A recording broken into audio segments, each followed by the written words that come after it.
Un nouveau imam a été affecté à une mosquée de Londres. Pour se rendre en ville, il prenait toujours le même bus, et souvent avec le même conducteur.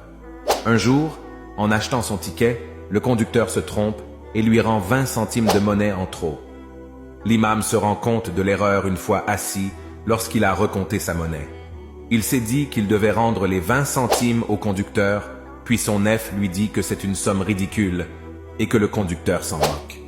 L'entreprise des transports en commun gagne beaucoup d'argent et ce ne sont pas ces 20 centimes qui affecteront leur compte. Il s'est dit qu'il pouvait les garder et les considérer comme un cadeau du ciel. Arrivé à son arrêt, l'imam se lève et change d'avis. Et avant de descendre, il va voir le conducteur et lui rend les 20 centimes en disant « Vous m'avez rendu en trop ». Le conducteur sourit et lui dit « Vous êtes le nouveau imam de la mosquée, n'est-ce pas ?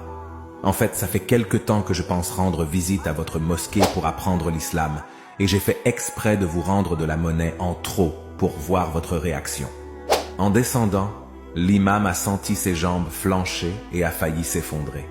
Il se ressaisit en s'appuyant à un poteau, puis il regarda le ciel les yeux en larmes. « Oh Allah, j'ai failli vendre l'islam pour 20 centimes. » La morale.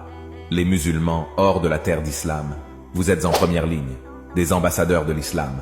Peut-être que vous êtes la seule et la première image concrète de l'islam pour beaucoup de non-musulmans.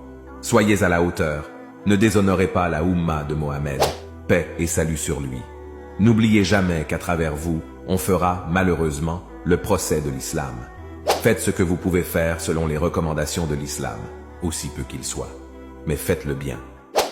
Envoyez-le à tous les musulmans que vous connaissez, pour qu'ils sachent que dire que je suis musulman implique d'être